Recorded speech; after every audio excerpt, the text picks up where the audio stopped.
चाय, शहद या दही आदि में मिलाकर लेना है।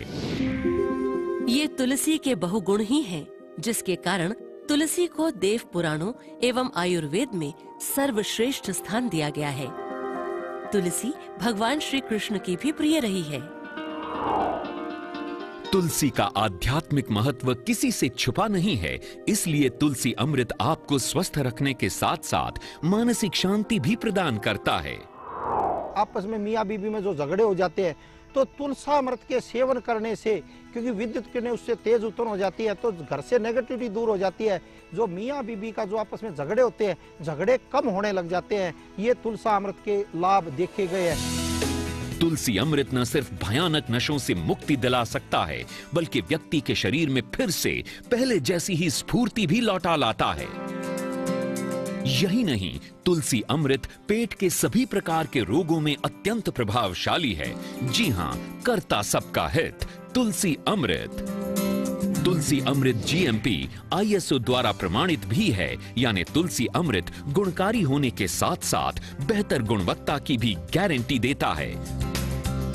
यदि आप भी तुलसी अमृत के गुणकारी लाभ प्राप्त करना चाहते हैं, तो स्क्रीन पर आ रहे इन नंबर्स पर अभी कॉल कीजिए। ऐसा घर आपने नहीं देखा होगा, संभाल के पोछा मारा अभी। आइए, ओ भाई साहब ये देखिए हॉल, ये देखिए चिल्ड्रंस रूम, देखिए कितना बड़ा है। आपके बच्चे खेलते खेलते थक जाएंगे। हो गया, मजे ले लिए। आइए, और यह है बेडरूम, इसकी खिड़की से तारे दिखते हैं, तारे। आपको क्या लगा प्रॉपर्टी डीलर हूँ? अरे आपको अपना घर दिखा रहा था। पर्ल्स इंफ्रास्ट्रक्चर, हम जानते हैं कि घर अरमान, उम्मीदों और सपनों का बना होता है, तभी तो हम घर बनाते हैं, जिंदगियां बनाते हैं। अक्षय बाथरूम कब धोगे? आज संडे है ना। अगर बदलनी है दिल्ली की तस्वीर, लाना है राजधानी में सुशासन, तो दीजिए जनता दल यूनाइटेड को मौका। साबिर अली के नेतृत्व में होगा दिल्ली का विकास। दिल्ली में भी लाएं नीतीश का सुशासन। तीर पर दबाएं बटन, जनता दल यूनाइटेड। सगों से भी सगा है तू, अपना परिवार है। जिस गली में मुड़ जाऊं बस तेरा ही दीदार है। जिंदगी का हीरो है वो तुझ पे जो सवार है। वन टच पावर स्टार्ट, शानदार माइलेज वाला APDV इंजन, जो दुनिया की नंबर 1 बाइक चुने, यही कहे सगों से भी सगा है। हीरो स्प्लेंडर, लगे ऐसा फैमिली जैसा।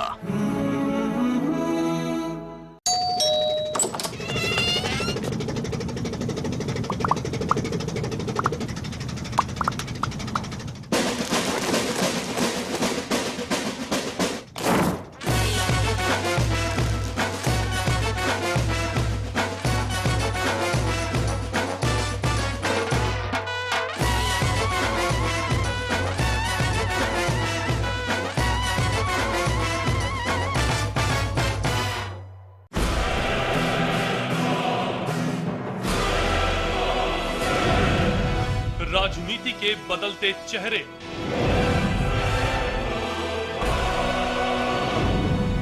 सत्ता का नया समीकरण, भावनाओं की आंधी से लोकतंत्र में विश्वास ढूंढती जनता,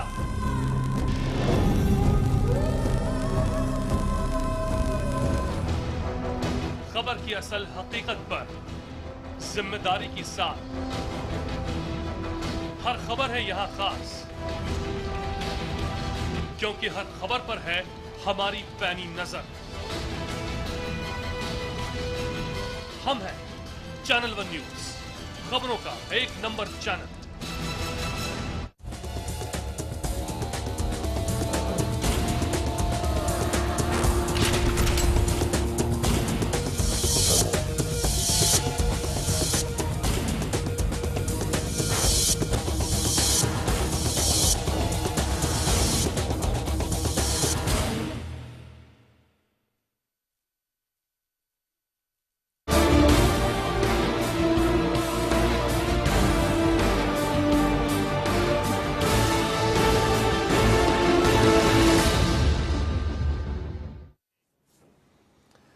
नमस्कार, मैं हूं सिद्धार्थ, आप देख रहे हैं प्राइवेट। आप सभी का बहुत बहुत स्वागत है। लोकसभा चुनाव से पहले एक बार फिर समाजवादी पार्टी के अध्यक्ष मुलायम सिंह यादव ने तीसरे मोर्चे के गठन की बात को हवा दी है। अब तीसरे मोर्चे की बात जब आती है तो तमाम तरह के आकलन और अटकलें भी शुरू हो जाती हैं। ये अटकलें क्यों शुरू होती हैं, इसके पीछे भी बहुत सारे कारण हैं। क्या कुछ कारण इस बार समाजवादी पार्टी को दिख रहे हैं और मुलायम सिंह यादव क्या इस तीसरे मोर्चे की तिकड़म में किस तरह से अपना हाथ आगे बढ़ाते हैं, या फिर सिर्फ ये एक हसीन सपनों की तरह इसे देखा जाए? क्योंकि बिना विचारधारा के कैसे तीसरे मोर्चा मिलता है और किस तरह से खड़ा होता है, अपने आप में भी एक बड़ा सवाल है। आ रहा है बहुमत बीजेपी का, नहीं आएगा कांग्रेस का, और तीसरा फ्रंट जगह आ रहा है बहुमत में। मुलायम सिंह ने एक बार फिर से तीसरे मोर्चे की सुगबगाहट को तेज कर दिया है। समाजवादी पार्टी के अध्यक्ष मुलायम सिंह गाहे बगाहे तीसरे मोर्चे की संभावना को जग जाहिर करते रहते हैं, लेकिन आज जिस तरह तीसरे मोर्चे पर मुलायम सिंह ने बयान दिया, उसके बाद उस सवाल का जवाब मिल गया जिसके बारे में अक्सर सवाल उठते रहते हैं। सवाल यह है कि आखिर कब बनेगा तीसरा मोर्चा, चुनाव से पहले या चुनाव के बाद? चुनाव के बाद ही तय होगा और तीसरा मोर्चे का बनेगा। मैंने बता दिया कि थर्ड फोर्थ चुनाव के बाद बनेगा। अभी अपनी शक्ति से लड़ेंगे सभी दल, लेकिन चुनाव के बाद तीसरा मोर्चा बनेगा। सपा अध्यक्ष मुलायम ने साफ कर दिया है कि चुनाव के बाद तीसरा मोर्चा बनेगा और प्रधानमंत्री के नाम का ऐलान भी तभी होगा। मुलायम सिंह का मानना है कि चुनाव से पहले अगर तीसरे मोर्चे का गठन किया गया तो पार्टियों के सामने टिकट बंटवारे को लेकर मतभेद बढ़ेंगे। यही वजह है कि सभी पार्टियां अपने अपने हिसाब से चुनाव लड़ेंगी और चुनाव के बाद एक साथ हो जाएंगी। मुलायम के इस बयान पर कांग्रेस और बीजेपी ने चुटकी ली है। चुनाव के समय में एक्सपायर चुनावी चॉकलेट है। इस तरह के जब भी चुनाव आते हैं तो इस तरह के तीसरे मोर्चे चौथे मोर्चे की बिसात बिछती है और चुनाव आते आते वो बिसात बिखर जाती है। नेताजी 2012 के चुनाव के परिणाम के आधार पर कुछ उन्होंने कोई अतिशयोक्ति मन में पाल रखी है जो पूरी नहीं होने जा रही। ये सब काम बहुत हाई लेवल की बात होती है, क्या बनेगा, अलायंस क्या होगा। अभी तो हम लोग सब तैयारी कर रहे हैं अपने बलबूते पर, हम लोग सब तैयारी कर रहे हैं और हम लोगों का जनाधार है, हम लोगों ने काम किया है और हमारे राज्य की जनता हम लोगों के साथ है। कांग्रेस को बाहर से समर्थन करने वाले मुलायम सिंह तीसरे मोर्चे के बहाने प्रधानमंत्री बनने का सपना देख रहे हैं।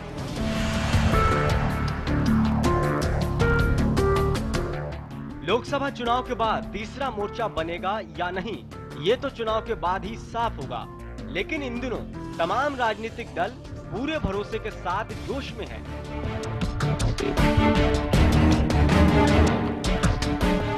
कि सरकार उन्हीं की बनेगी। ऐसे में अब देखना ये होगा कि चुनावी समर में जीत का ताज किसके सिर सजता है।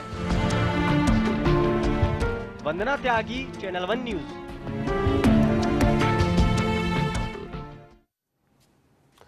चर्चा की शुरुआत हम करेंगे, उससे पहले मेहमानों से आपका तारुफ हम कराते हैं। हमारे साथ फजल इमाम मलिक साहब वरिष्ठ पत्रकार जुड़े हैं। इसके अलावा कांग्रेस से आलोक शर्मा जी हमारे साथ हैं, डॉक्टर अरुण कुमार जी हमारे साथ हैं, आप अध्यक्ष हैं बिहार राष्ट्रीय लोक समता पार्टी के, और कुछ देर बाद भारतीय जनता पार्टी की ओर से श्याम जाजू जी भी हमारे साथ जुड़ेंगे।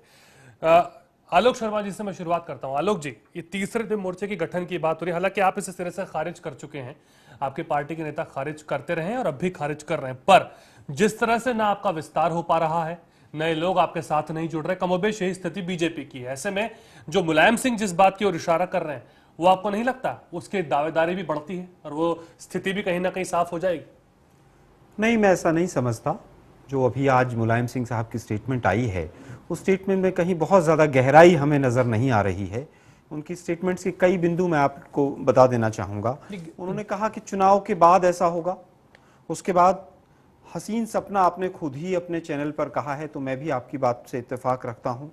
उन्होंने कहा सीपीएम से बातचीत जारी है अभी, तो अभी किसी निष्कर्ष पर वो मैं समझता हूँ खुद भी नहीं पहुंच पा रहे हैं। मतलब कैसी गहराई चाह रहे हैं आप? राजनीतिक गहराई कि किस तरह से उन्होंने जिस आधार पर वो स्टेटमेंट दी है कि भाई अभी सीपीएम से बातचीत जारी है, वो लोग अपने दूसरे साथियों की तलाश कर रहे हैं। कोई आइडियोलॉजी नहीं है, यूनिफॉर्म आइडियोलॉजी, एक प्लेटफॉर्म नहीं है। प्रधानमंत्री का कैंडिडेट कौन होगा, देश ने 3-4 बार इस तरह के प्रयोग को देखा, हमेशा उसको नकारात्मक रूप में ही हमें रिजल्ट ये तो मिले आप मानते हैं ना, स्ट्रेंथ तो जो है क्षेत्रीय पार्टियों की कहीं ना कहीं ज्यादा दिखती है आज की तारीख में। जहां वो लोग स्ट्रेंथफुल है, आप वहां उतने स्ट्रेंथफुल नहीं। मैं मानता हूं रीजनल पार्टीज कई राज्यों में पिछले कुछ वर्षों में स्ट्रेंथफुल हुई हैं, मैं आपकी बात से पूर्णतः सहमत हूं, लेकिन वो स्ट्रेंथफुल हमें जब ज्यादा दिखाई देती हैं तब राज्यों के चुनाव होते हैं, विधानसभाओं के चुनाव होते हैं। मैं समझता हूं कि इस बार लोकसभा का जब चुनाव होगा तो राष्ट्रीय मुद्दे ज्यादा हावी होंगे और सेंट्रीपेटल फोर्सेस जो हैं वो जो देश को एक रख सकती हैं राजनीति के क्षेत्र में भी, वो सेंट्रीफ्यूगल फोर्सेस के ऊपर हावी रहेंगी, मैं ऐसा मानता हूं। अरुण जी, आप कैसे देखते हैं? क्या आपको भी लगता है सिर्फ चुनावी शगुफा है ये मुलायम सिंह का, कि इसमें दम दिखता है इस बात में आपको? देखिए, स्पेस तो बराबर है थर्ड फ्रंट का। पिछले चुनाव के बाद भी जो सरकार बनी तो उसमें आप देखेंगे कि कांग्रेस के पास 200 के लगभग सीट है, बीजेपी के पास 100 सीट है, बाकी जो 200 समथिंग सीट है वो थर्ड फ्रंट का ही है। इसलिए पब्लिक स्पेस देती है, लेकिन नेतृत्व जो है, जो थर्ड फ्रंट की बात करते हैं, उनका अपना स्वार्थ हावी है। वो थर्ड फ्रंट को के लिए नहीं, चेयर केंद्र में रहे हमारे, तो ऐसे दावेदार प्राइम मिनिस्टर के थर्ड फ्रंट के चिंतन वालों में बहुत है। हर पार्टी में दावेदार है। बिल्कुल, इनर कंट्राडिक्शन इतना होता है।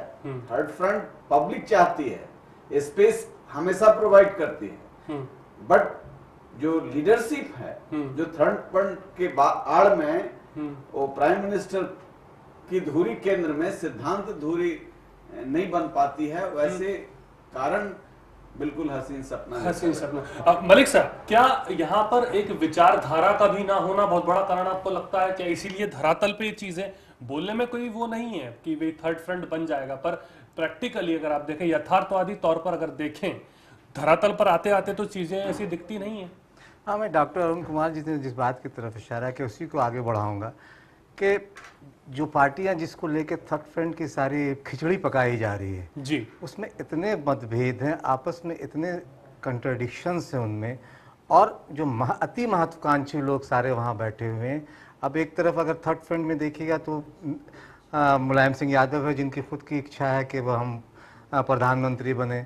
फिर हमारे यहाँ जेडीयू की देखिए तो नीतीश कुमार भी गाहे बगाहे इस तरह की चीज़ें कर चुके कि हम ममता बनर्जी हैं, और फिर सीपीएम और ममता बनर्जी दोनों को अगर पश्चिम बंगाल में साथ लेके कैसे चलेंगे मुलायम, ये बहुत सारे सवाल हैं। मुझे लगता है कि इन सारी चीज़ों के केंद्र में फिर अगर शगुफा उछालने की बात है तो मुझे ये लग रहा है, मेरी जहाँ तक अपनी, हो सकता है कि मैं गलत हूँ, लेकिन मुझे लगता है कि वो मुद्दों को डाइवर्ट करने की मुलायम सिंह यादव की कोशिश है। मुजफ्फरनगर में जो पूरा मामला हुआ है उससे कहीं ना कहीं फिर डाइवर्ट करने की इस पूरी कवायद में वो जुटे हैं, ताकि उससे ध्यान हटके पूरा मीडिया देखिए आज कंसंट्रेट फिर कर रहा है तीसरे मोर्चे पे। कल तक हम मुजफ्फरनगर की बात करते रहे थे और बार बार करते रहे, क्योंकि कल या परसों शिवपाल सिंह यादव जब गए थे और जिस तरह उनके खिलाफ एक लोगों का आक्रोश था, मुझे लगता है कि इसके केंद्र में ये भी एक वजह है जिसको लेके सारा खेल मुलायम सिंह ने फिर से शुरू किया। अरुण जी, ये ख्याल आया क्यों? आपको क्या लगता है ये स्पेस जो जिसका जिक्र आप कर रहे थे, ये स्पेस तो दिया तो कांग्रेस ने ही? नहीं, वो बात ठीक है, कांग्रेस ने स्पेस दिया, मगर जो चीजें छोटी छोटी चीज और व्यक्तिगत इंटरेस्ट जब हावी होगा तो ये एक बड़ा कंसेप्ट लेकर के आगे बढ़ना, हमको नहीं लगता है कि वो जमीनी धरातल पर उतर पाएगा। जैसे ठीक ही कहा कि अभी जब कोई तात्कालिक घटना है तो उसको डाइल्यूट करने के लिए भी ऐसे प्रयास किए जाते हैं। कोई बयान दे दिया तो वो चीजों से ध्यान भटकाने वाली बात है, ध्यान भटकाया जाए। इसलिए कोई सीरियस और इनर कंट्राडिक्शन रीजनल पार्टियों में बहुत है। इसमें कांग्रेस पार्टी माहिर है उस कंट्राडिक्शन को रखते हुए भी कई ऐसे चक्र हैं जिसके सहारे वो अपना काम निकाल लेता है। जैसे आप उत्तर प्रदेश में ही ले लीजिए, दो रीजनल पार्टी और बड़े स्ट्रॉन्ग, और दोनों एक ही घाट पर आकर के साथ दे देते हैं। तो ऐसा हर स्टेट में है। AIADMK, DMK है, फिर लेफ्ट, यहाँ सीपीएम और टीएमसी है। तो इस तरीके की स्थिति में तत्काल ऐसा कोई कद्दावर लीडरशिप नहीं है। वो एक स्थिति बनी थी जब ऐसे लेफ्ट राइट सबको जोड़ करके राष्ट्रीय मुद्दों पर, देश के सवाल पर, भ्रष्टाचार के सवाल पर जब कोई कद्दावर लीडरशिप होता है तो उसके इर्द गिर्द चीजें खड़ी हो जाती है। अभी जो लोग भी तीसरे मोर्चे की बात कर रहे हैं उनके चिंतन के केंद्र में अपनी कुर्सी है। अच्छा, उसमें शायद इंटरेस्टेड सबसे ज्यादा अभी मुलायम सिंह ही दिख रहे हैं। श्याम जाजू साहब हमारे साथ जुड़ चुके हैं भारतीय जनता पार्टी की ओर से। जाजू जी, ये तीसरे मोर्चे की बातें आ रही हैं, मुलायम सिंह ने आज फिर हवा दी, आपको क्या लगता है? सिर्फ जैसा कि अरुण जी हमारे साथ जुड़े हुए हैं, उनका ये कहना है कि डाइल्यूट करने का विषय, जो मुजफ्फरनगर वाली बात को डाइल्यूट करने के लिए क्या ये बात कही गई है कि वाकई दम है तीसरे मोर्चे में? हालांकि आप मानेंगे नहीं। वैसे तीसरे मोर्चे की कल्पना इस देश में कोई पहली बार आई है ऐसी बात नहीं है। हर चुनाव के पहले इस प्रकार का झुंझुना बजाने की आदत इस देश में कुछ नेताओं को है, उसमें मुलायम सिंह बहुत आगे है जी। और जो कभी कल्पना आज तक कभी आई नहीं, इंप्लीमेंट हुई नहीं और जो सक्सेस नहीं हो पाती, इस प्रकार का ये कल्पना की कोई बहुत ज्यादा देश में सीरियसली ले रहा है, यह स्थिति नहीं है। मुलायम सिंह जी को मालूम है, उनका एक सपना है, उनको प्राइम मिनिस्टर बनना है, पर एक पार्टी के नेता बनते हुए और जिस प्रकार का प्रतिनिधित्व वो ऑल इंडिया लेवल पर करते हैं उसमें यह बात कभी संभव है नहीं। पर उम्मीद पर दुनिया कायम है। हर टाइम चुनाव के पहले इस प्रकार की मूवमेंट करने की वो कोशिश करते हैं। हाँ। जिसमें कोई विचारधारा का संबंध नहीं है, जिसमें कोई साम्य नहीं है, सैद्धांतिक रूप से एकता नहीं है, पर इस प्रकार की बातें वो करते हैं, पर इसका व्यवहारिक तौर पर कोई जमीनी अर्थ कुछ है नहीं। ये जो झुंझुने की बात आप कर रहे हैं, झुंझुना किसने पकड़ा है, क्या लगता है जो इसको बजा रहे हैं? कहीं का पत्थर कहीं का रोड़ा और भानुमति ने कुंबा जोड़ा, इस प्रकार की यह स्थिति है। ये घोषणा में रहते हैं, कई बार मीटिंगें करते हैं, पर इनमें जनरल्स ज्यादा और सोल्जर्स कम, ऐसी स्थिति आती है। आज तक इनके साथ जो कल था वो कल नहीं रहता है। हाँ। और कोई उसमें सामने नहीं है। और खुद मुलायम सिंह जी भी इतने बेभरोसे के हैं कि उन पर कोई भरोसा कर नहीं सकता। कांग्रेस करती है, पर उन्होंने इसके पहले पार्लियामेंट में ये बता दिया। चलिए आलोक जी से पूछ लेता वो कोई भूमिका एक रखते हैं। पार्लियामेंट के अंदर एक भूमिका और पार्लियामेंट के बाहर एक भूमिका। आपको क्या लगता है आज तक उनका रवैया रहा है? कांग्रेस के होते हुए भी तीसरे मोर्चे की वो बात कर रहे हैं अलग से कांग्रेस को, जिसमें वो रखते नहीं, ऐसा क्यों है जाजू जी? इसलिए अगर वो सही रूप से अपनी बात से ईमानदारी से रखते तो पहला उनका फर्ज बनता है कि वो कांग्रेस का समर्थन वापस ले। वो तो वो कर नहीं रहे। आज तक जब जब कांग्रेस संकट में थी तब मुलायम सिंह जी ने उनको संभाला है। उन्होंने एक बार तो ये बोल भी दिया कि हमें कांग्रेस को समर्थन देना हमारी मजबूरी है, क्योंकि कांग्रेस के पास सीबीआई है, कांग्रेस के पास इनकम टैक्स है, कांग्रेस इसके आधार पर हमें ब्लैकमेल करती है और हमें उनके साथ जुड़ना पड़ता है। ये पब्लिकली बोला है उन्होंने। इसलिए उनसे कोई ईमानदारी से कोई अपेक्षा नहीं करता है। इसमें सिद्धार्थ एक बार और जोड़ना चाहूंगा कि सीबीआई का मामला भी खत्म हुआ है शायद मुलायम सिंह के। हाँ, अभी तो शायद ये वजह भी है कि अचानक वो जो जागृत उनके अंदर का कोई तीसरे मोर्चे का सपना जो है वो कॉन्फिडेंस है कांग्रेस के खिलाफ, ये भी एक वजह हो सकती है। ये स्थिति हमें नहीं समझ में आ रही है। आप बाहर से समर्थन भी लेते हैं, आपके खिलाफ भी वो खड़े हैं, और ये द्वंद्व की स्थिति तो हमने दुर्गा शक्ति नागपाल केस में भी देखी थी, तब भी हो रही है। स्थिति क्या दिखाती है? सिद्धार्थ भाई देखिए, श्याम जाजू साहब का जो आरोप है सीबीआई वाला, मैं उससे बिल्कुल भी सहमत नहीं हूं। मैं उसको सिरे से खारिज करता हूं। अगर सीबीआई का ही आरोप होता तो मुलायम सिंह जी शायद सीबीआई के नेट में फंसे होते। अगर कांग्रेस ऐसा ही कर रही होती तो लालू प्रसाद जी शायद जेल में नहीं होते। और भी दुनिया भर के तमाम केस हैं। हमारे 2 मंत्री चले गए पिछले 2 महीने में। ऐसा नहीं है। जब भाजपा को अपने मतलब की कोई चीज लगती है तो वो मान लेते हैं कि हाँ ऐसा है, और जब फेवर की कोई बात नहीं लगती है तो कांग्रेस के ऊपर आरोप लगाना शुरू कर देते हैं। जहां तक बात स्पेस की अरुण भाई ने कही कि जनता ने स्पेस दिया, मैं इनकी बात से सहमत नहीं हूं। जनता ने कभी भी तीसरे मोर्चे को वोट करके स्पेस नहीं दिया है। ठीक है, वो त्रिशंकु एक तरह से लोकसभा जब पर जरूरत तो आपको ही पड़ी है, जरूरत बनती है, नहीं होता तो आपकी सरकार ही नहीं बनती। उस समय पर देखिए मजबूरी भी हो जाती है, लोकसभा की भी मजबूरी हो जाती है। देश को स्थिति नहीं समझ में आ रही है कि ये सरकार इतनी असहाय क्यों दिखने लगती है। सरकार का काम नहीं है, सरकार का काम नहीं है ये तो जनता वोट देती है। अगर त्रिशंकु बन रही है तो उसमें कहीं ना कहीं किसी बड़े राजनीतिक दल को ये जिम्मेवारी निभानी पड़ती है जनता को। नहीं देखिए, जनता अभी 3 बार 4 बार जब भी हुआ है, हाँ। हम ये समझते हैं, आप तो सभी सीटों पे लड़ते हैं, बीजेपी तो पूरी सीटों पे लड़ती भी नहीं है। नहीं, ऐसा नहीं है। कांग्रेस भी बहुत से राज्यों में बहुत सी ऐसी सीटें हैं जहां पर हमारी स्थिति बहुत अच्छी नहीं है। हाँ। इसमें कोई मीडिया पे स्वीकार करने में कोई हमें परहेज नहीं है। लेकिन हाँ। जब भी कभी त्रिशंकु बनती है तो बड़े राजनीतिक दलों का ये धर्म बनता है कि अगर सरकार फॉर्म हो जाए और देश के ऊपर एडिशनल उस समय पर खर्चा ना पड़े पुनः चुनाव का, तो बेहतर रहता। माफ कीजिएगा, रोक रहा हूं आपको, छोटा सा ब्रेक मुझे यहाँ पर लेना। जब हम लौटेंगे तो फिर चर्चा की शुरुआत करते हैं। छोटा सा ब्रेक। नारा आ रहा है बहुमत बीजेपी का, नहीं आएगा कांग्रेस का, और तीसरा फ्रंट आ रहा है बहुमत में।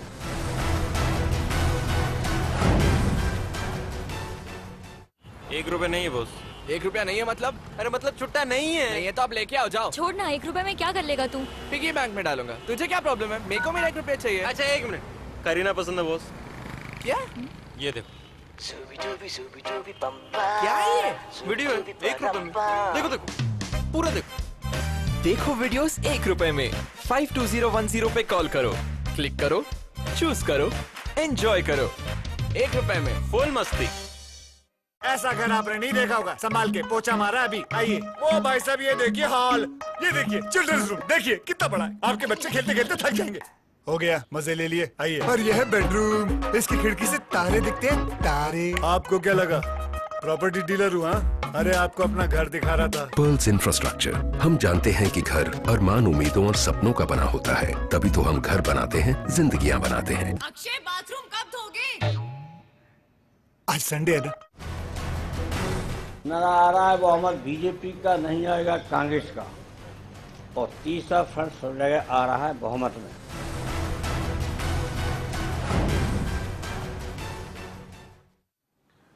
स्वागत है आपका। ब्रेक के बाद एक बार फिर चर्चा के अंदर। अरुण जी, जैसा आलोक जी कह रहे हैं, उनका कहना अगर हम माने तो चूंकि आप उनके इंपॉर्टेंस को कम भी नहीं कर सकते क्षेत्रीय पार्टियों के, उनके साथ भी आपको चलना है और समन्वय बना के रखना है, तो ऐसे में कांग्रेस की स्थिति कैसी देखते हैं आप? अभी जो परिप्रेक्ष्य, जो इतनी हिम्मत जो आ रही है, जिस कॉन्फिडेंस से मुलायम सिंह ये बात कह रहे हैं कि बहुमत तो मिलेगा ही नहीं, एक पक्ष तो आपने इसका रख दिया कि मुजफ्फरनगर शायद एक डाइल्यूशन चीजों को करने के लिए, दूसरा पक्ष क्या लगता है आपको?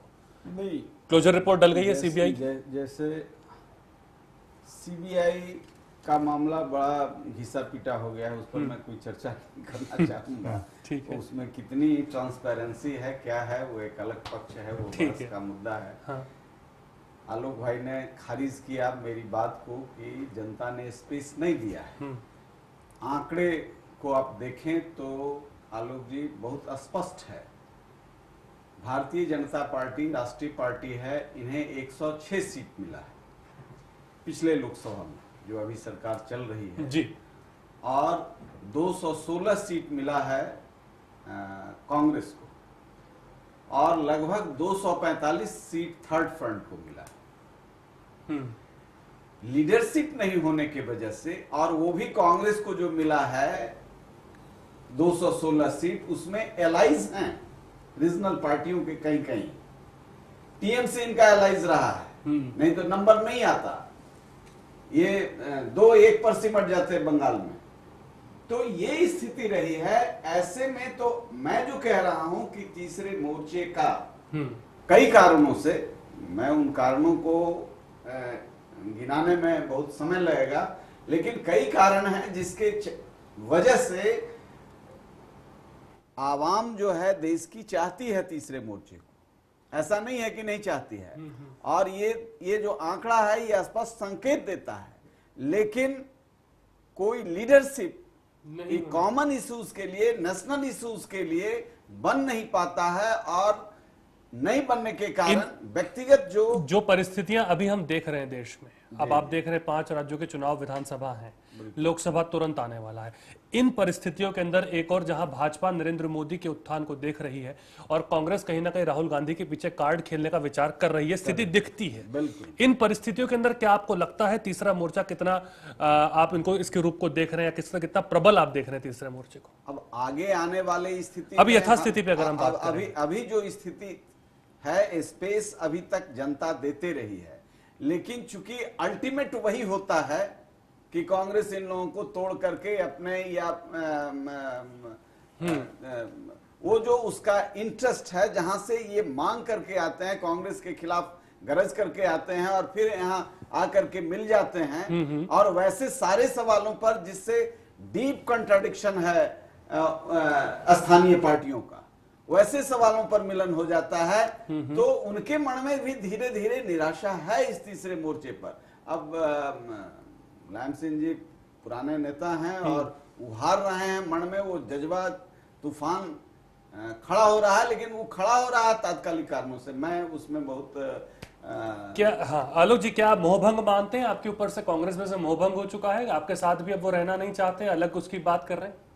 नहीं, देखिए उन्होंने जिस परिप्रेक्ष्य में अपना वक्तव्य दिया है वो तो बेहतर उसका जवाब वही दे सकते हैं, लेकिन मैं समझता हूँ तो कह चुके बहुमत नहीं मिलेगा आपको, बीजेपी किसी को नहीं मिलेगा। कोई मोहभंग वाली बात नहीं है। और जहां तक यूपीए की सरकार है, मैं समझता हूँ यूपीए की सरकार को पूर्ण बहुमत मिलेगा और थर्ड फ्रंट का कहीं पर सवाल ही नहीं पैदा होगा। आपको खतरा ज्यादा लगता है इस चीज से, ऐसा लग रहा है? नहीं, क्योंकि बीजेपी के पास तो वैसे भी जो जेडीयू थे वो अब है नहीं, कुनबा अभी फिलहाल इतना बढ़ते दिखता नहीं है, आगे कह नहीं सकते, पर स्थिति आपको जरूरत ज्यादा पड़ेगी उनकी। नहीं, ऐसा नहीं है। मैं नहीं समझता कि कांग्रेस को किसी भी तरह से थर्ड फ्रंट के एंगल से कोई खतरा है। अरुण जी मानते हैं आप इस बात को, जैसा आलोक जी कह रहे हैं, जरूरत नहीं पड़ेगी? बिल्कुल नहीं, मैंने ये नहीं कहा जरूरत नहीं पड़ेगी, मैंने कहा थर्ड फ्रंट के एंगल से हमें खतरा नहीं है। और जहां तक अरुण भाई ने एक बात कही, मेरी बात जो खारिज की कि थर्ड फ्रंट को बराबर स्पेस देती है, आगे भी देती है। मैं इस बात को अरुण भाई की को जरूर सहमत होता। वो स्पेस शायद नहीं फिल कर पाएंगी कांग्रेस। अगर ये थर्ड फ्रंट के नाम पर चुनाव लड़े होते और वो सीटें आई होती, या कभी चुनाव जीतने के बाद वो थर्ड फ्रंट का एक बैनर बना होता कि ये हमारे प्रधानमंत्री हैं और ये हमारा थर्ड फ्रंट है, तब मैं अरुण भाई की बात से जरूर सहमत होता। मैं ये कहना चाहूंगा, रीजनल पार्टीज आई, ठीक है, उनके अपने अपने जो व्यक्तिगत वेस्टर्न इंटरेस्ट थे, उसके आधार पर उन्होंने थर्ड फॉर्म की एक परिकल्पना की। रामचंद्र शुक्ल जी का एक निबंध है प्रेम, स्वप्न और प्रेम, ये दो चीजें ऐसी हैं कभी भी किसी से भी हो सकती हैं। स्वप्न प्रेम नहीं, स्वप्न और प्रेम दोनों कभी भी आ जाती हैं। तो स्वप्न लेने का अधिकार सबको है, थर्ड फ्रंट का अधिकार है, ठीक है, वो स्वप्न ले रहे हैं, अपना स्वप्न ले। पर जाजू जी, आपको लगता है ज्यादा नुकसान, अगर जैसे समाजवादी पार्टी अगर ये बात कह रही है, तो इसमें किसका नुकसान है? आपके साथ तो खैर वैसे भी नहीं है, पर ऐसे परिस्थिति के अंदर क्या कांग्रेस से विश्वास दूर हो रहा है? क्या हो रहा है? अपनी जो पूरी कभी न होने वाली जो स्वप्न है, जो अपनी कल्पना है, महत्वाकांक्षा है, उसको मुलायम सिंह हो या इस प्रकार के कैप्टन हो अलग अलग विपक्ष के, जो अपनी कल्पना में जीते हैं, उनको वो जीने का अधिकार भी है, पर उनकी जमीनी सच्चाई को देखकर इस देश में कोई इनको सीरियस इस प्रकार का लेता नहीं, क्योंकि गठबंधन धर्म निभाने का, गठबंधन का एक समान रूप की धारणा बनाकर उसको सरकार चलाना ये एक स्किल का काम है। एक टाइम कांग्रेस को भी, कांग्रेस ने शिमला में एक मीटिंग करी, ऑल इंडिया एआईसीसी की मीटिंग, और अकेला चलेंगे हम किसी की मदद नहीं लेंगे, इस प्रकार का भाव उन्होंने वहां पर व्यक्त किया। तो राहुल गांधी भी कह रहे हैं उनकी भी ये मजबूरी बनी कि इस देश में सत्ता चलाने के लिए उनको भी छोटी मोटे दलों का समर्थन लेना पड़ा। फर्क एक है, हमने जब समर्थन लिया था तो कॉमन मिनिमम प्रोग्राम के आधार पर सबको इकट्ठा बुलाकर जो मिनिमम कॉमन प्रोग्राम है, उसका क्रियान्वयन करने के लिए हमने सबकी मोट बांधी और अटल जी ने एक यशस्वी सरकार देश में चला के बताई। नहीं, आप भी के सरकार का हम ये कह सकते हैं यूपीए के। जी, विचारधारा के आधार पर आप कह रहे हैं, ठीक है, वो बात आपकी समझ में आती है, पर सर स्थिति तो आपकी भी कमोबेश अच्छी नहीं है। आपका भी कुनबा जो है लगभग कम ही हो गया है, आपके कुनबे में भी अब कोई ज्यादा बचा नहीं है। जेडीयू आपके साथ थी, वो है नहीं है, वो कांग्रेस के साथ दिखती है कहीं ना कहीं। आपकी स्थिति भी तो वो नहीं है, आपके साथ भी लोग नहीं आ रहे। येदियुरप्पा जी मोदी को सपोर्ट करते हैं, बीजेपी को नहीं करते। मित्र शिवसेना 86 से हमारे साथ है, अकाली दल 88 से हमारे साथ है। दोनों पार्टियों के अभी अपने खुद के गलत आकलन और जरूरत नहीं पड़ेगी किसी की भी, क्षेत्रीय दल में समर्थन हमारा वापस लिया, पर उसका भी पश्चाताप का एहसास जेडीयू को बहुत बड़े पैमाने पे बिहार में हो रहा है। अभी वो पूरे तो देश कांग्रेस में के साथ चले जाएंगे, लोग उनको हैं। पश्चाताप तो ये किस बात का है? आपसे जो नहीं मिला वो इस कांग्रेस से प्रकार नहीं की मिल एक जाएगा। जेडीयू राजनीति को इसके दिख पहले ही रहा है। थी कि कुछ पार्टियां ये कहती थी हाँ। कि हम भाजपा के साथ नहीं जा सकते, हाँ। ये लोगों के साथ हम नहीं रहेंगे। पर अब अटल जी की सरकार ने जब एनडीए सरकार चलाई तो ये सिद्ध किया है कि ये राष्ट्रवादी ताकतें भी सरकार चला सकती है। हाँ। हम उनको समर्थन दे सकते हैं। ये रिलायबल लोग हैं, ये विश्वासार्ह लोग ठीक हैं, है। ये जो बोलते हैं ये गठबंधन धर्म निभाते हैं। आलोक जी, मैं एक इसके मिनट आपके पास खिलाफ आऊं। हाँ। तो यूपीए ने ये सिद्ध किया कई बातों में, अंदर महंगाई में होगा, एफडीआई के वाले मामले में होगा, हाँ। कई बातों में उनके मित्र पक्षों ने अंदर बोला कि हम सरकार को समर्थन नहीं करते और बाहर लड़ाई लड़ रहे, अंदर मित्रता कर रहे, बाहर कुश्ती खेल रहे, अंदर दोस्ती कर रहे। इस प्रकार का स्थिति यूपीए की हमने देखने को मिली है। हाँ। पर तीसरे गठबंधन का कोई समर्थन आज तक हुआ नहीं है, कोई लोग उनके पास टिके नहीं है। तात्कालिक तौर पर वो कुछ बातें करते हैं पर वो कायम स्वरूपी चिरंतन टिकती नहीं है। ठीक है मलिक जी, कांग्रेस अपनी बात कह रही है, पर भारतीय जनता पार्टी का क्या हतोत्साहना है? क्या आपको लगता है अति उत्साहित हैं वो लोग? वो बिल्कुल भी वो भी दरकिनार कर रहे हैं। अब वो कह रहे हैं कि ठीक है हमारे साथ शिवसेना है या अकाली दल है।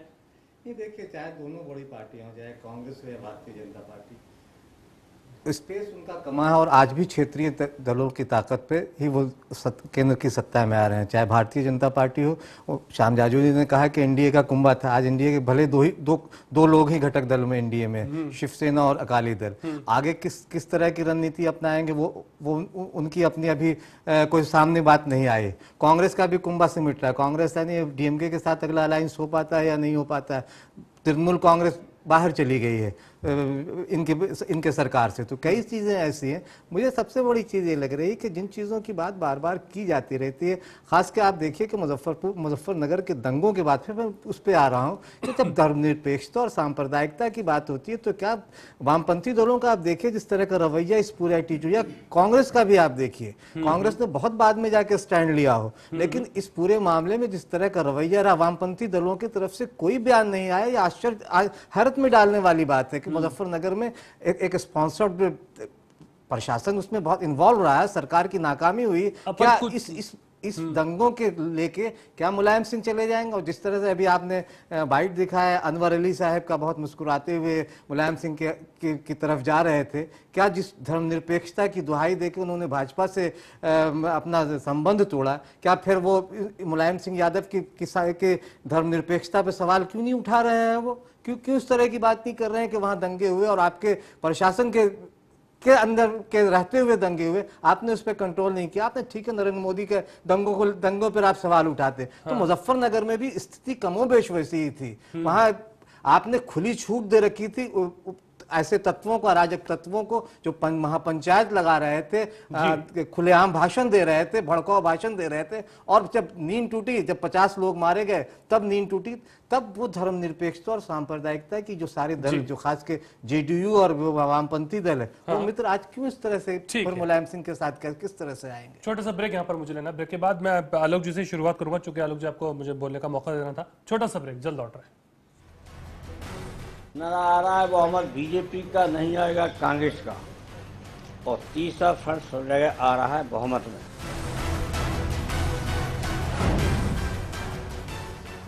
ऐसा घर आपने नहीं देखा होगा, संभाल के पोछा मारा अभी। आइए, ओ भाई साहब ये देखिए हॉल, ये देखिए चिल्ड्रंस रूम, देखिए कितना बड़ा है, आपके बच्चे खेलते खेलते थक जाएंगे। हो गया, मजे ले लिए, आइए। और ये है बेडरूम, इसकी खिड़की से तारे दिखते हैं, तारे। आपको क्या लगा प्रॉपर्टी डीलर हुआ? अरे आपको अपना घर दिखा रहा था। पर्ल्स इंफ्रास्ट्रक्चर, हम जानते हैं कि घर अरमान, उम्मीदों और सपनों का बना होता है, तभी तो हम घर बनाते हैं, जिंदगियां बनाते हैं। अक्षय बाथरूम कब धोगे? आज संडे है ना।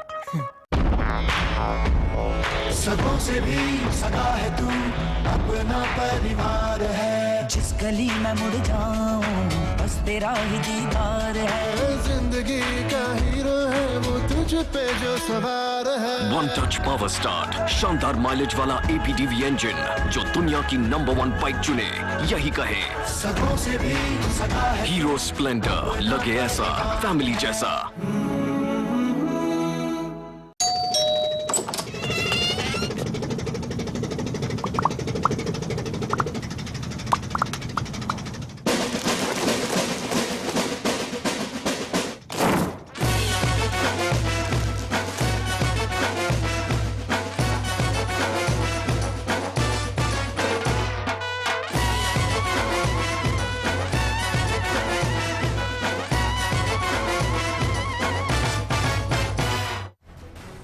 आ रहा है बहुमत बीजेपी का, नहीं आएगा कांग्रेस का, और तीसरा फ्रंट आ रहा है बहुमत में।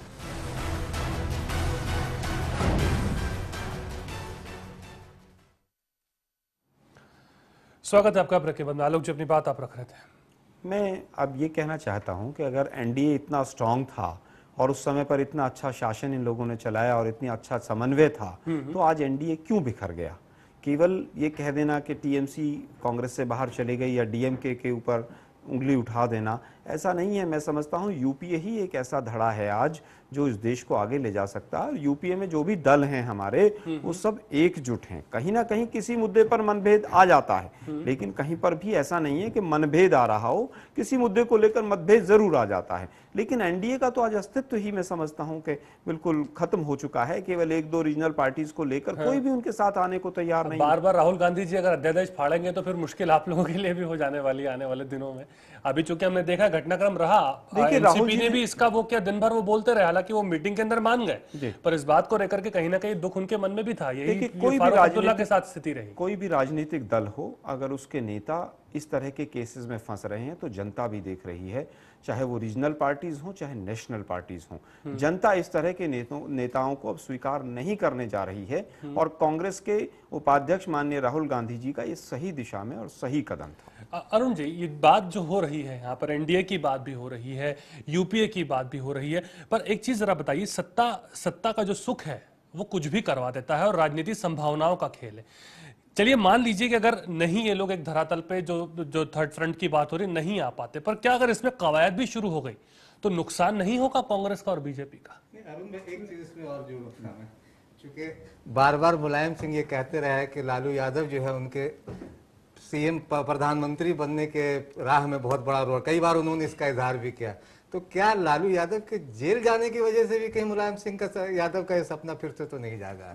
लगता है अरुण जी? देखिए, एक जो बड़ा सवाल आपने खड़ा किया कि जिस तरीके से ऑर्डिनेंस फाड़ने का इसका क्या असर होगा, ये लोग समझ रहे हों कि दागियों को रोकने का है, लेकिन राजनीतिक नेतृत्व का और जिस तरीके से व्यक्तिवादी शक्तियां पार्टियों पर हावी हो रही है, इसका भी रीजनल पार्टियों पर बहुत असर होता है। और आप इनको ज्यादा आलोक जी को याद होगा कि टी.एन. जैया सबसे लॉयल थे गांधी फैमिली के, और चीफ मिनिस्टर भी हुए थे, लेकिन पब्लिकली एक बार राजीव गांधी जी ने उन्हें एयरपोर्ट पर ऐसे ही अपमानित किया था, जिसके चलते साउथ पर उसका बुरा असर कांग्रेसियों पर पड़ा। आज ये पढ़ना है जिस तरीके से ये आम लोगों के दिल में बैठा है, जिस तरीके से प्रधानमंत्री देश का दूसरे देश में गया हुआ है, ये नेशनल इशू है, राष्ट्र के पूरे राष्ट्र का सवाल है। और जिस हल्के तरीके से लोगों ने लिया, आज ये जो नेशनल पार्टी जिसे कहते हैं कि हम देश के संपूर्ण स्वरूप को आज समझौता कर रहे हैं, पूरे नॉर्थ ईस्ट में पूरे समझौता कर ले रहे हैं इन सवालों पर। 66 साल हो गया, कांग्रेस ने नॉर्थ ईस्ट को के प्रॉब्लम्स को कभी एड्रेस नहीं किया। नतीजा ये है कि आज ये जम्मू कश्मीर से बड़ा समस्या नॉर्थ ईस्ट में पनप रहा है, वहां आक्रोश है। जब भी ये सरकार में आते हैं तो समझते हैं कि यही कारण भी रहा कि मिजोरम के चुनाव पे ज्यादा कोई डिस्कशन भी नहीं कर रहा, फोकस नहीं हो पा रहा है। फोकस नहीं हो पा रहा, मीडिया की भी गलती है, मानना चाहिए। 66 वर्षों में ये कभी एड्रेस नहीं किया, नेशन एज ए होल देखा ही नहीं। राष्ट्रीय पार्टी कर रहा है। राष्ट्रीय पार्टी करने से सिर्फ नहीं होगा, हम राष्ट्र को कैसे ये स्थिति बीजेपी की भी देख रहे हैं कि नहीं? बीजेपी के परिप्रेक्ष्य नहीं, जिस लंबे दौर में बीजेपी तो बहुत शॉर्ट टर्म के लिए सत्ता में रही है। ये लंबे कालखंड में कांग्रेस रहा है, इसलिए अकाउंटेबिलिटी कांग्रेस की बनती है और कांग्रेस के प्रति आक्रोश लोगों में है। ये सेक्युलरिज्म का एक चादर उड़ा करके, मुलम्मा पहना करके, बराबर डरा के, धमका करके अपने सर्वाइवल का रास्ता निकाल लेते हैं। नहीं, देखिए, सबसे पहले तो मैं अरुण भाई ने जो बात कही कि लोगों ने इसको बहुत हल्के तरीके से लिया, उसको फाड़ने को, ऐसा नहीं है। लोगों के अंदर एक मैसेज गया है कि माननीय राहुल गांधी जी का क्या संदेश है और वो कितना सीरियसली उस मैटर को लेते हैं। दूसरा, नॉर्थ ईस्ट की बात अरुण भाई ने अभी कही। नॉर्थ ईस्ट में चाहे वो आसाम का मैटर रहा हो, आसाम का अकॉर्ड रहा हो, चाहे अभी जो वर्तमान केंद्र सरकार की नॉर्थ ईस्ट लुक पॉलिसी है, शायद अरुण भाई ने उसको पॉलिसी को पूरी तरह से देखा नहीं है। कांग्रेस ने सब ऐसा नहीं है, उस पॉलिसी के ऊपर बहुत गहराई से काम हो रहा है। कांग्रेस ही है जिसने एक नहीं बन सका है सर, कांग्रेस ही है जिसने नॉर्थ ईस्ट का एक अलग से मंत्रालय बनाया, बजट वहां पर अलॉट किया, और ऐसा नहीं है विकास हुआ है। वहां पर कुछ कमियां जरूर रही होंगी, ठीक है, उसको चलिए वो आपका करेंगे उनको जी। पर ये स्थितियां जो अभी 66 वर्षों में वहां के रिसोर्सेज का प्रॉपर एक्सप्लॉइटेशन नहीं हुआ, नौजवानों को कोई दिशा नहीं मिला। आज भी वहां के दीवालों पर लिखा हुआ है, मैं गया हूं, आप जाकर के देखिए, कांग्रेस के नेताओं को जाकर, आज भी लिखा हुआ है इंडियन डॉग्स गो बैक। इतना आक्रोश है नौजवानों में, देखिए कोई दिशाहीन है, न शिक्षा का प्रबंधन है, न शिक्षा। आरोप लगा देना बहुत आसान होता है, आप सत्ता में हैं, आरोप लगा देना बहुत आसान होता है, समाधान की बात कीजिए ना, कैसे हो सकता है। चलिए वो वर्षों में समाधान नहीं, मंत्रालय बना देने से समाधान तो नहीं हो सकता है आरोप जी, कोई तो रास्ता बनेगा ना विकास के लिए वहां पर। ठीक है, अगर मंत्रालय बना देने से समाधान होता है, डिबेट रखेंगे नॉर्थ ईस्ट के इशू पे, चूंकि हम इस पे आ जाए। पर मलिक साहब, मुझे एक बात बताइए कि अब हम थर्ड फ्रंट की बात कर रहे हैं, ठीक है, अब हम मान सकते हैं कि विचारधारा नहीं, जैसा अरुण जी से मेरा सवाल था, क्या आपको भी लगता है कि बिल्कुल हल्के में ही ले लेना चाहिए? क्या मुलायम सिंह ने सिर्फ शिगुफे के लिए ये बात कही है? जो स्थिति अभी बनती जा रही है, कुनबे सबके काम होते जा रहे हैं, क्षेत्रीय दल ताकतवर होता जा रहा है, स्थानीय मुद्दे अब ताकतवर हो रहे हैं। इन्होंने कहा कि राष्ट्रीय मुद्दों की बात है, पर क्या वो राष्ट्रीय मुद्दे उतने ही हावी होते हैं धरातल पे भी? नहीं, देखिए, जो अभी मुलायम सिंह यादव जी का जो बयान आया है वो बहुत गंभीरता से इसलिए भी नहीं लेनी चाहिए क्योंकि मुलायम सिंह यादव की जो विश्वसनीयता उस पर भी सवाल है। और फिर क्योंकि मैं फिर उसको जोड़ूंगा कि देखिए, मुलायम सिंह यादव इस थर्ड फ्रंट में शायद नॉर्थ ईस्ट की कोई पार्टी नहीं है अभी तक। वो आप फिर देखिए, उस इलाके को पूरे काट कर देखने की कोशिश हो रही है। उनके इसमें सीपीएम, वही सीपीएम से मिलते हैं जाके, पता नहीं ममता बनर्जी से वो मिलेंगे या नहीं मिलेंगे, क्योंकि राष्ट्रपति चुनाव के दौरान देख चुके हैं कि किस तरह से 24 घंटे के अंदर उन्होंने पलटी मार ली। इससे पहले आप देखिए कि सीपीएम को धोखा दिया, पिछले जब परमाणु ऊर्जा पे बहस हो रही थी, उन्होंने रातों रात अमर सिंह वगैरह मिलकर किस तरह का खेल रचा उन्होंने, और फौरन जाके कांग्रेस को समर्थन दे दिया। तो ये सारी स्थितियां कि मुलायम सिंह की विश्वसनीयता सबसे बड़े सवालों के घेरे में, वो कितने गंभीर है। हाँ। उनकी विश्वसनीयता अगर सवालों के घेरे में नहीं होती तो शायद ये एक बेहतर परिणाम हो सकता है। एक चीज और मैं ऐड पूछना चाहूंगा आपसे कि आपको लगता है कि जैसे बीजेडी की हम बात करते हैं, बीजू जनता दल की हम उड़ीसा से बात करते हैं, उन्होंने जनवरी के अंदर भी एक बड़ा सा यहाँ पर रैली दिल्ली के अंदर आयोजित की थी, ये बात कही जा रही थी कि स्पेशल पैकेज होना चाहिए, और वो ये कह रहे थे कि अगर स्पेशल पैकेज नहीं मिलता है तो हम थर्ड फ्रंट में जाएंगे। तो क्या अपने हितों की पूर्ति करने के लिए भी थर्ड फ्रंट की आड़ ली जा रही है? नहीं, वो वही हो रहा है, शायद जेडीयू भी शामिल है। हाँ, सारे रीजनल दलों की अपनी अपनी महत्वाकांक्षाएं हैं, चाहे वो बीजेडी हो, जेडीयू हो या दूसरे दल हैं, उनकी अपनी महत्वाकांक्षाएं, अगर वो सचमुच मिल जाती हैं। दरअसल दिक्कत यह है कि उसमें इतने अति महत्वाकांक्षी लोग हैं कि अगर वो सत्ता में, यानी अगर वो उनको उतनी सीटें मिल भी जाती हैं तो सबसे बड़ा सवाल है कि उनका प्रधानमंत्री कौन होगा, इसके बाद सारा गड़बड़ होगा। तो इसलिए बहुत जो चीजें सामने आ रही, मुलायम सिंह अगर इसको पहल करते हैं, स्पेस है, स्पेस सही कहा अरुण जी ने कि आज भी क्षेत्रीय दलों को जितनी स्पेस मिल रहा है इस देश में, और आज भी कांग्रेस और भाजपा दोनों की स्थिति ऐसी नहीं है कि वो 100, 125, 150 सीट से ज्यादा लाने जा रहे हैं।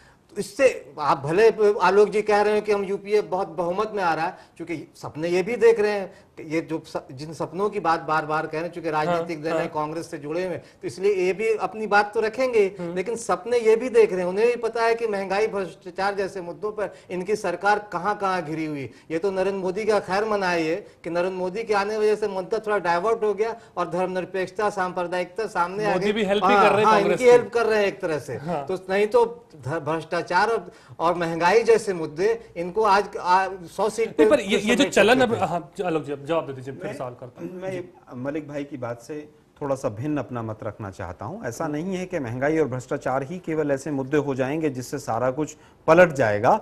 जनता विकास भी देख रही है, ऐसा नहीं है देश के अंदर विकास हुआ है। अगर कहीं महंगाई का मुद्दा आया है तो ऐसा नहीं है, भ्रष्टाचार है तो विकास नहीं है, ऐसा नहीं है। कौन सी रीजनल पार्टी है जिसके नेता भ्रष्टाचार में लिप्त नहीं है? मैं ये नहीं कहता। देखिए वो भ्रष्टाचार का मुद्दा अलग है, अगर उस पर आप बहस करना चाहेंगे तो मैं उस पर आंकड़े आपको ऐसे दे सकता हूं कि शायद रीजनल पार्टी से सबक लेकर के आप नहीं, ऐसा नहीं है, हम किसी से सबक नहीं ले रहे हैं। और कांग्रेस ही एक ऐसी पार्टी, आरटीआई जैसे कानून हम लेके आए हैं और हमने ही अपने नेताओं को जेल में भी पहुंचाया है। नहीं किया आपने, अगर आरटीआई कानून लाए, बार बार आप लोग इस तरह से बोलते हैं कि लेके आए, अरे कानून लाना आप सरकार में आपका कर्तव्य बनता है, आपका फर्ज है। आप किसी सरकार, हम वो कानून देश पे एहसान नहीं, वो कानून लेकर आए हैं, हम वो कानून लेकर आए हैं जिससे भ्रष्टाचार कम हो, भ्रष्टाचार के ऊपर नकेल कसी जा सके। और उसी पर नकेल में राजनीतिक दलों को आप निकाल नहीं हो पा रहा, नहीं ऐसा नहीं, कहाँ निकाल रहे हैं, चलिए राजनीतिक दलों को नकेल, वो एक अलग इशू है, वो बिल्कुल अलग है। पॉलिटिकल पार्टी क्यों नहीं अपनी पारदर्शिता क्यों नहीं साबित कर रहे हैं? क्या अरुण जी ये माना जाए, जो यूपीए का रिजीम रहा, जो कार्यकाल रहा, जिस तरह से उन्होंने काम किया, अब उसके आकलन अलग अलग हो सकते हैं, पर क्या उसके अंदर ही ज्यादा शक्ति मिली है समाजवादी पार्टी जैसी या क्षेत्रीय पार्टियों को अपना बल बढ़ाने के लिए, क्योंकि नीतियां नहीं लागू हो पाई, ऐसा लगता है आपको?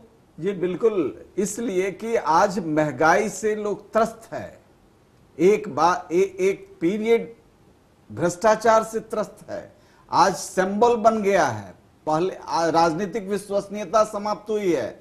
आज जिस बात का सवाल खड़ा कर रहे हैं, ये कब कहां कौन सा सौदा कर लेंगे, इसका यूपीए इस डैश पर आकर के आज खड़ी है कि इनके साथ कोई भी सिद्धांत नहीं रह गया है। गांधी नेहरू सब को पीछे छोड़ करके इन्होंने भ्रष्टाचार को आगे कर लिया है।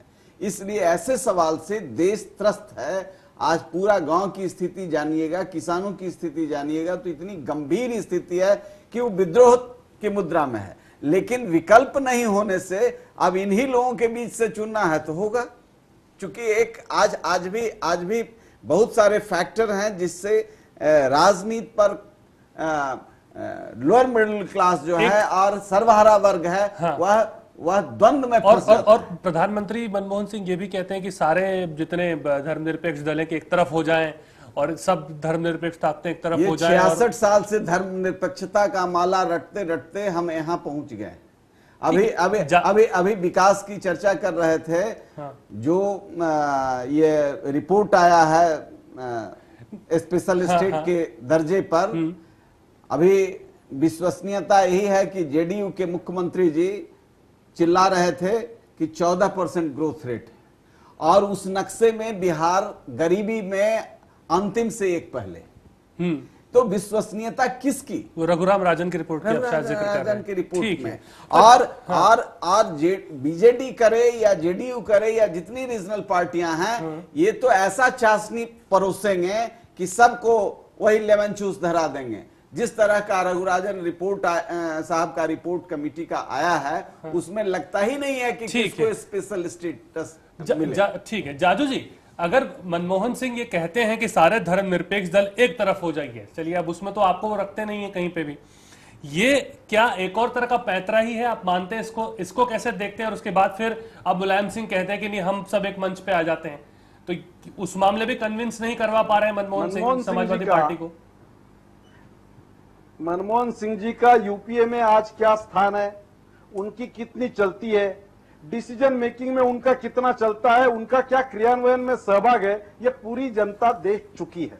और जनता देखेगी तब देखेगी, मीडिया बताएगा तब बताएगा। उनके उपाध्यक्ष ने जब ये विदेश में गए थे तब उनकी औकात पूरे देश को बता दी। हालांकि हम उससे सहमत नहीं है। देश के प्राइम मिनिस्टर कोई एक पार्टी के नहीं होते। हमारे प्राइम मिनिस्टर जब पाकिस्तान से कुछ बात करने जा रहे हैं, इंटरनेशनल मंच पर जा रहे हैं, तो उनका अपमान कर उनकी औकात कांग्रेस के उपाध्यक्ष ने बता दी है, और उसके बाद कोई अपोलॉजी भी व्यक्त करना उन्होंने ठीक नहीं समझा। इसलिए मनमोहन सिंह जी के बयान पे कितना सीरियस उनकी पार्टी भी ले रही है, तो हमें लेना चाहिए, इसको सोचना चाहिए। जहां तक तीसरे मोर्चे की हम बात कर रहे हैं जी, आज आके इस पार्टी को, जो यूपीए को जो सम्मिलित पार्टियां है, एक है करुणानिधि की पार्टी, एक है ममता जी की पार्टी, एक है मायावती की पार्टी, एक है मुलायम की पार्टी। तो मोदी जी के बयान को भी शिवसेना नहीं ले रही है, ये बता दिया है। मोदी जी के भी बयान को भी शिवसेना नहीं सीरियसली ले रही है। हर बात पर पत्र में लिखा गया है अपनी असहमति बताकर। नहीं, आप अगर कांग्रेस की बात कर रहे हैं तो फिर आपको अपने इसमें भी देखना पड़ेगा सर। हर टाइम इन्होंने अपनी असहमति बताकर, महंगाई वाले विषय में हो, करप्शन वाले विषय में एक बार भी ये चारों पार्टियों की हिम्मत नहीं हुई कि ये यूपीए सरकार को ठीक ट्रैक पर लाए। यानी कांग्रेस ने ये चारों पार्टियों का उपयोग जरूर किया है। जाजू जी, अगर आप ये कह रहे हैं कि उनकी कोई सुनता नहीं है, तो फिर आप मोदी की कौन सुन रहा है? आज तक ये पार्टियों ने अपनी बात मनवाकर कुछ देश को बताया है कि हमने यूपीए सरकार से ये करवाया, ऐसा एक भी उदाहरण नहीं है। हमने ये करके बताया है। हमने अश्विनी कुमार का इस्तीफा लेने के लिए, बंसल का इस्तीफा लेने के लिए पार्लियामेंट बंद किया, उनके इस्तीफे लिए। हमने आपने केवल पार्लियामेंट को नहीं चलने के लिए सारी एनर्जी अपनी लगाई है पिछले कई वर्षों में। आप अपना एनडीए का कार्यकाल भूल गए। जॉर्ज फर्नांडिस साहब के ऊपर इंक्वायरी चलते हुए आपने पुनः उसको मंत्री बना दिया गया। आलोक जी, एक आरोप तो आप पे लग रहा है ना कि आप ही ने बल दिया है। जैसे अरुण जी भी कह रहे थे 15 साल अगर आपने सुशासन किया होता तो भाई ये नल ऊपर ही नहीं आती। पिछले 16 साल में 6 साल एनडीए का बदल गया, एनडीए का भी शासन रहा बड़ा हाथ है। सवाल आप ऐसा नहीं है। रीजनल पार्टीज देखिए, प्रधानमंत्री सारे धर्मनिरपेक्ष दलों की बात जो आपने की है, प्रधानमंत्री के लिए एक मिनट आ रहे हैं प्रधानमंत्री एक मिनट में कंप्लीट कर लें। जी जाजू जी अपनी बात, मैं आपके पास 2 मिनट आ रहा हूं। धर्मनिरपेक्षता की जो परिभाषा अचानक बदलती है इस देश में, पार्टियों और लोगों के साथ बदलती है। कल तक नीतीश कुमार प्रधानमंत्री के लिए धर्मनिरपेक्ष नहीं थे, लेकिन आज वो उन्हें सर्टिफिकेट दे रहे हैं और नीतीश कुमार उस सर्टिफिकेट को भंजा रहे हैं। हाँ, भाजपा से अलग होते ही आज मनमोहन सिंह उन्हें धर्मनिरपेक्ष होने का सर्टिफिकेट दे रहे हैं और नीतीश कुमार उस सर्टिफिकेट को भंजा रहे हैं। तो सारी चीजें ये है कि जैसे ही एक दल दूसरे दल जहां सांप्रदायिकता और धर्मनिरपेक्षता इसी तरह चल रही है इस देश में, कि एक पार्टी किसी पार्टी के साथ जाती है तो धर्मनिरपेक्ष हो जाती है, उससे अलग होती है तो उसके साथ जाती है तो सांप्रदायिक हो जाती है, उससे हाँ रातों रात अचानक। ये अजब, किस विकास, ये भी तो विडंबना। देखिए ना, आप विकास की बात कर रहे हैं, आप जो अच्छे कामों की बात कर रहे हैं, फिर आप ये भी कह रहे हैं कि एक पटल पे आ जाइए और धर्मनिरपेक्ष एक तरफ हो जाइए। ये भी तो कहीं ना कहीं आप ही को अक्सर दिख रहा है ना बार बार।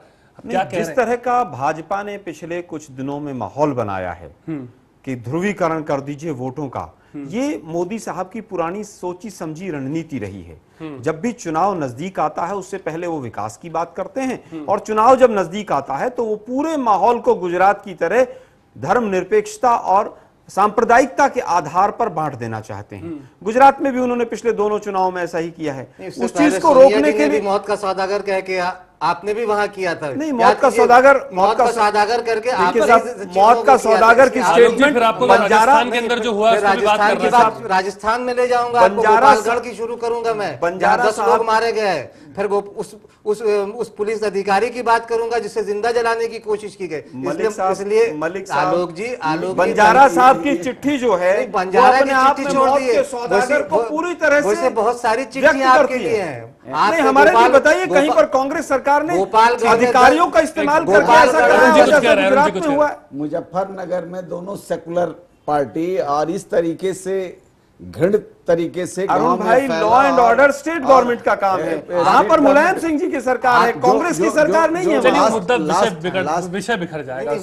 जिस धर्मनिरपेक्षता की बात आलोक जी आप बार बार कर रहे हैं, वो धर्मनिरपेक्षता आपने भी कहीं नजर नहीं आती है। गोपालगढ़ में 10 मुसलमान पुलिस वालों की गोली से आज तक उनके खिलाफ कार्रवाई नहीं हुई। राजस्थान में नहीं, जिनको ये सर्टिफिकेट दे रहे हैं, एक बात बताइए, धर्मनिरपेक्षता का फारबिसगंज में पूरे हिंदुस्तान के लोग गए, मीडिया के लोग गए, फारबिसगंज में अंसारी परिवार के लोगों पर गोली चली, गर्भवती महिलाओं पर गोली चली, कमीशन बना करके आज तक रिपोर्ट सबमिट नहीं किया वो जेडीयू की सरकार, और जिसकी धर्मनिरपेक्षता का सर्टिफिकेट दे रहे। धर्मनिरपेक्षता हमने बार बार कहा कि इस देश में भ्रष्टाचारियों के लिए एक ऐसा चादर है जिसको ओढ़ करके कुछ भी निगल जा सकता है राष्ट्र का। ठीक है, चलिए इस पर आलोक जी, ये स्थिति जो अभी कहीं ना कहीं खड़ी है, जैसा अरुण जी भी लगातार है कि अब उस विषय पर हम बात नहीं करेंगे। हम क्षेत्रीय दलों के लगातार बात कर रहे हैं और इस क्षेत्रीय दलों का उत्थान की हम बात कर रहे हैं। अब हम जेडीयू का ही इसमें ले लें, इसमें जेडीयू भी बड़े उससे शामिल है, जो 2 से 3 बार जिक्र हुआ, उसमें कहीं ना कहीं जेडीयू का नाम भी आया। और जब भी नीतीश कुमार से इस विषय में बात हुई तो उन्होंने संकेत दिए हैं करीब जाने के। तो ऐसे में आपकी स्थिति कितनी गंभीर हो जाती है, क्योंकि आप तो उनको अपने पाले में लाने की तरफ उसमें लगे ही हुए हैं। अब वो नहीं हो पाए तो क्या आप जेडीयू के साथ भी फिर जाएंगे?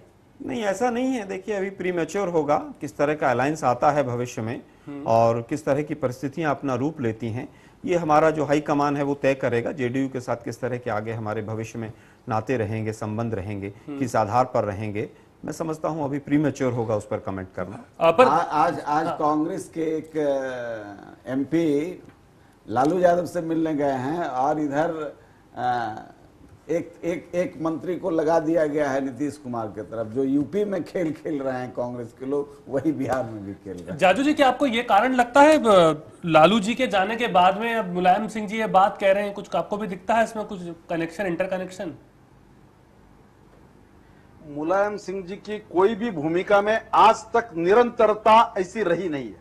वो आज क्या कहेंगे और कल क्या करेंगे, पार्लियामेंट के बाहर क्या बोलेंगे और पार्लियामेंट के अंदर क्या भूमिका रखेंगे, ये सब उनकी तात्कालिक रही है। और उनका जिस प्रकार का कंपोजिशन का फॉलोइंग उनका रहा है और जिसके आधार पे वो अपनी राजनीति चलाते हैं यूपी में, इसलिए उनके लिए ये बहुत सैद्धांतिक बातों से ताल्लुक रख के कोई अकाउंटेबिलिटी रखना और पूरे देश के लिए कोई उनकी जवाबदेही है, ऐसा आज तक किसी ने माना नहीं है। उनका रोल ऐसा ही सीमित रहा है। इसलिए हर चुनाव में अपनी जो अधूरी रही हुई महत्वाकांक्षा है, जो कभी भी पूरी होने वाली नहीं है, हाँ। आज उनके भी मित्र पक्ष उनको आपको अपने घटक दलों से, आपके साथ जो दल जुड़े हैं, आपके एनडीए के अंदर जो है दल है, उन पर पूरा विश्वास है कि वो नहीं जाएंगे थर्ड फ्रंट के साथ में? कभी अगर ऐसा होता है, स्थिति खड़ी होती है तो कायाकल्पित सिचुएशन में बता रहा हूं। जब एनडीए की सरकार जब हमारी चली, बहुत अच्छी तरह से 24 पार्टियों की सरकार हमने चलाकर बताई। उसमें कई पार्टियां चुनाव के पहले हमारे साथ आई थी, कई चुनाव के बाद आई थी। आज भी हरियाणा में हजका हमारे से जुड़ी है। मोदी जी के बयान के ऊपर तल्ख हो जाते सर, लेकिन तब अटल जी भी थे। जाजू साहब आप तो बेहतर जानते हो। हाँ बिल्कुल, पर आज स्थिति वैसी नहीं है। अटल जी की विरासत लेकर ही पार्टी हमारी आगे जा रही है। और वो अटल जी की विरासत, अटल जी ने जो सबको साथ में लेकर, सबका साथ सबका विकास, यही नारा आज नरेंद्र मोदी जी दे रहे हैं। इसलिए सबको लेकर साथ में चलकर पूरा इस प्रकार की सत्ता चलाने का तरीका भारतीय जनता पार्टी के नेतृत्व में एनडीए को आता है। नहीं वो पर अडवाणी जी भी साथ हैं क्या जाजू जी? पूरी पार्टी साथ है। नहीं, आडवाणी जी की बात मैं कह रहा हूँ। हाँ बिल्कुल, पूरी पार्टी साथ है। पार्टी की एकजुटता रखने की चिंता हम कर रहे हैं, आप ज्यादा चिंता मत करिए उसकी। नहीं, चिंता तो करनी पड़ेगी ना, हमारे भावी प्रधानमंत्री के उम्मीदवार है वो, चिंता तो करनी पड़ेगी ना। आप आडवाणी की बात कर रहे हैं, मोदी की मोदी जी की बात कर रहा हूं। घोषित कर दिया। ठीक है, आप अरुण जी अपनी संक्षेप में बात रख दीजिए। आप कैसे देख रहे हैं इसको आने वाले दिनों के अंदर? क्या राजनीति में इससे जो क्या एक चेंज का वो जाएगा? अगर ऐसी बात कर रहे हैं, अपने ही कुनबे को बढ़ा पाएंगे कि मुलायम सिंह अपने वोट बढ़ा पाएंगे इससे? नहीं, क्योंकि मुलायम सिंह की विश्वसनीयता हम शुरू किया था वहीं से, जैसे जाजू जी कह रहे थे। अंत भी मैं करना चाहता हूं। अभी टीएमसी आ रहा है, इसमें राष्ट्रपति के चुनाव में जिस तरीके से मुलायम सिंह ने ममता बनर्जी के साथ व्यवहार किया, घंटा पहले कुछ, घंटा बाद कुछ, इसलिए विश्वसनीयता का भी सवाल है। नेतृत्व में विश्वसनीयता का बड़ा संकट है।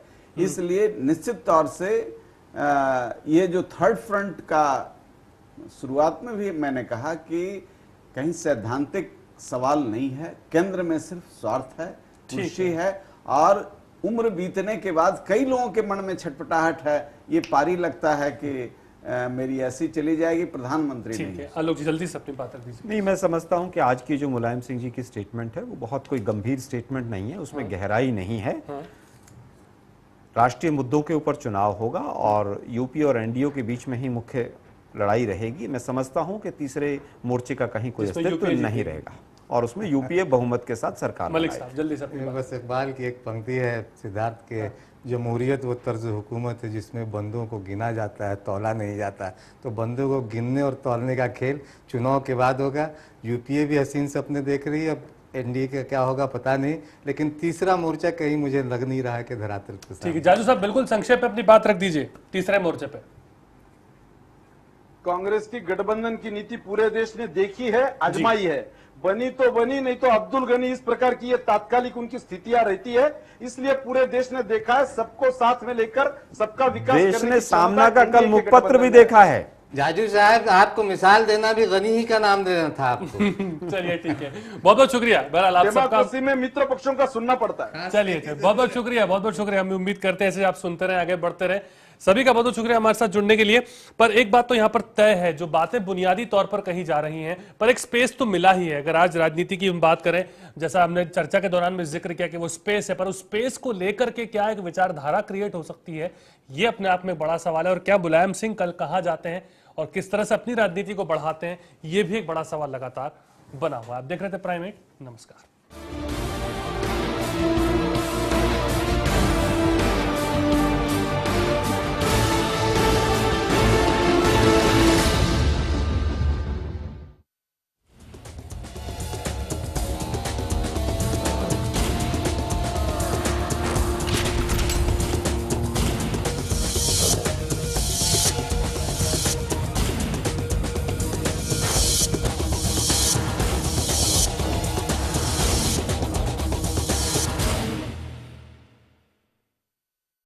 तुलसी एक ऐसा पौधा जिसे हमारे देश में न सिर्फ पूजा जाता है, बल्कि एक औषधि के रूप में भी तुलसी का हर घर में महत्वपूर्ण स्थान है। योग एवं प्राकृतिक चिकित्सक श्री अनिल बंसल के नेतृत्व में कार्यकुशल डॉक्टर्स की टीम ने अत्यंत मेहनत एवं शोध के बाद तुलसी अमृत का निर्माण किया है। तुलसी अमृत की 2 बूंदों को पानी, चाय, शहद या दही आदि में मिलाकर लेना है। ये तुलसी के बहुगुण ही हैं, जिसके कारण तुलसी को देव पुराणों एवं आयुर्वेद में सर्वश्रेष्ठ स्थान दिया गया है।